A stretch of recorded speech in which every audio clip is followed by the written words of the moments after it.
In the USA, 1 in 5 adults struggle with mental illness. If you're someone who struggles with depression, anxiety, mental health issues, or mental illness, I've got some things that I want to talk to you about. There was a study done in the USA in 2018 studying 1.2 million people. And out of those people, the people that went to the gym regularly, not too much, just 3 to 5 times a week of about 30 to 45 minutes of physical activity, had 43% fewer days of poor mental health days during that month. So basically what that means is, out of the study, all those people that went to the gym regularly, they effectively cut the poor mental health days they had almost in half, by 43%. So if you're not going to the gym regularly, and it doesn't have to be every single day, it doesn't have to be for a long period of time. I get it that people don't have the time. People have busy schedules. They can't commit to all of that time, and they're also just beginners.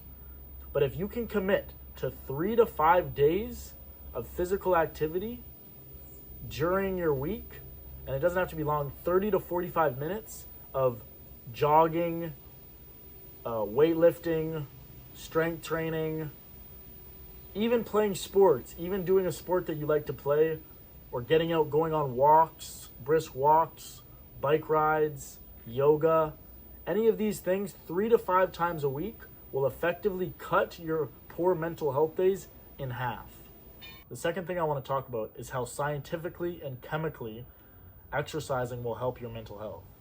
When you exercise, you boost real chemicals in your brain like dopamine, serotonin, and endorphins, which is what antidepressants target, and that's how they work. They're called the feel-good chemicals in your brain that make you feel good, feel accomplished, feel proud, feel blissful, feel pleasure. Those things are controlled by things like serotonin, dopamine, and your endorphins. And when you exercise, you boost these chemicals in your brain naturally without having to use antidepressants. So that's another reason you should be exercising 3 to 5 times a week, if not more. Every time you go exercise, think of it like popping an antidepressant pill. Except it's natural and it's good for you. It's going to make you healthy and strong. And, it's good for you. So every time you exercise, you're boosting those chemicals which make you feel good and lower your depression. It's also going to lower your baseline cortisol, which is the stress hormone in your body. So when you exercise, your cortisol will go down and it'll improve your resilience to stress and daily stressors throughout the day. So if you exercise in the morning, one thing that I like to do is when I wake up, before I have my coffee, before I have anything, right when I wake up, my cortisol is spiked, because that's what helps you wake up. That's what helps gets your body up, is your cortisol spikes up. So if cortisol spikes, to go and lower that cortisol and lower the anxiety, I'll go and work out right away. As soon as I wake up, I'll do some push-ups, and then I'll probably go do a workout outside. What this is going to do is lower my cortisol, lower the anxiety, lower the stresses, and then I'll have my coffee after that, which is something that also boosts your cortisol, boosts the stresses. That's why it's not good to drink coffee right when you wake up, because your cortisol is already high. So when you wake up in the morning, it's good to go exercise because it lowers that natural cortisol, the natural stressor in your brain, in your body. Another thing it's going to do is give you better quality sleep when you're fatigued. So if you're exercising, you're tired, you're pushing your body to exhaustion, it's going to give you better sleep. And better sleep is going to translate to better mood, and that's going to translate to lower risk of anxiety and depression. If you're sleep deprived and you're not taking care of your sleep and your body, your mood is going to suffer, your anxiety is going to suffer, you're going to be stressing more, their cortisol raises when you don't get enough sleep, when you don't get enough melatonin. The last thing is a psychological boost. When you exercise, you're actually lowering your insecurities by going and getting stronger, looking better, feeling better. So naturally, you're going to start to lower the insecurities that you have and boost your self-confidence, which is also going to help your anxiety and your depression and how you feel about yourself. If you look in the mirror every day and you don't like what you're looking at, if you don't like the body, it's going to be hard to go outside and be confident and be someone who's not having anxiety and not feeling feeling horrible about yourself. If you exercise and change your body, change how you look, and you're proud of how you look, you're proud to take your shirt off. You don't care to wear stuff that's tight on your skin. You're not constantly checking how you look in the mirror. That's going to boost your self-confidence and lower anxiety and depression and stresses throughout the day.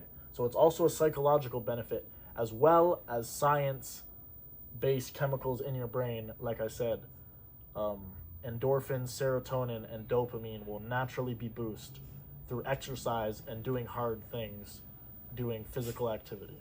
All right, now the third thing I want to talk about is what type of exercises you should be doing. It's all going to depend on what you kind of are dealing with mental health wise. So, if the best thing to be doing is 3 or more sessions per week. So more than 3 sessions is obviously going to be better, but the baseline, the minimum you should be doing is 3 sessions per week of exercise. So 3 sessions per week of 30 minutes each session or more. Okay, and those sessions are going to depend on like what you're going to be doing is first of all what you might like to do, what type of exercise you prefer more than others, and also what you're trying to gain from it. If you're someone who struggles with depression, the best exercises for you to do to reduce depression are going to be aerobic activity. An aerobic activity is walking, running, cycling, swimming, anything you're getting a full body kind of movement, cardio type of situation. So if you like any of those, walking, running, cycling, swimming, I like playing basketball, playing hockey, soccer, any of those things are going to be aerobic activities that will help reduce depression. Those are the best ones for reducing depression. One that I like to do, that I pretty much do 5 to 6 times a week, is resistance training. Resistance training is like weightlifting. So any type of weightlifting or resistance training is going to help improve your self-esteem, your mood, and your self-confidence. Okay, it's also going to help depression and anxiety. All these things kind of like, they mold in between each other.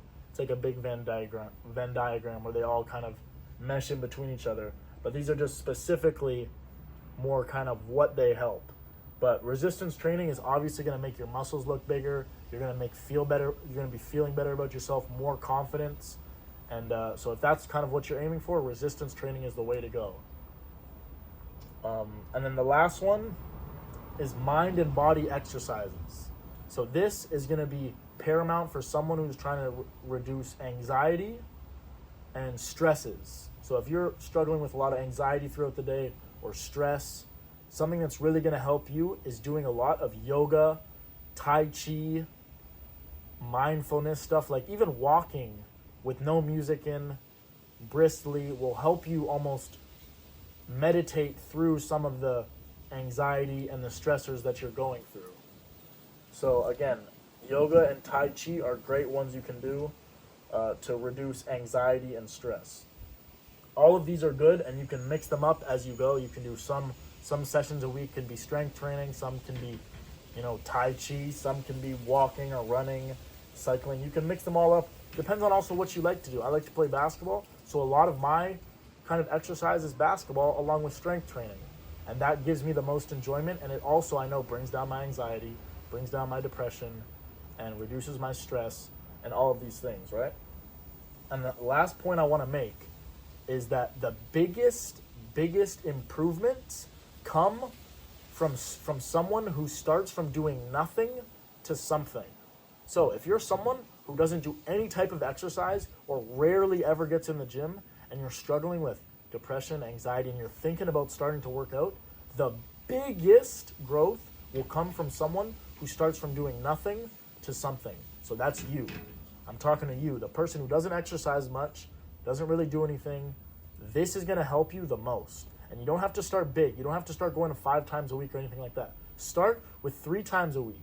Start with 3 times a week at 30 minutes. Just commit to 30 minutes 3 times a week, and you're going to see a huge improvement. That can even be something super beginner like walking, riding your bike, swimming, like literally going through a hike, going through a walk in the park, going to throw the ball around with your friend, going to a yoga class 3 times a week. This will give you the biggest improvement over anyone else who's working out a bunch. And obviously, it's still going to help someone who's working out a couple times a week, and they up it to more times, or they do different type of workouts, so they go more intensely. It's obviously going to help them, but not as much as the person who starts from doing nothing to something. So if that's you, I urge you to work out. If you're dealing with mental health, mental illness, anxiety, depression, stressors in your everyday life, I urge you to work out and take in the 3 different areas that I talked about today, okay? And if you enjoyed the video, leave a like, a comment, subscribe to the channel, and thanks for watching, guys. I appreciate it. Sergeant out.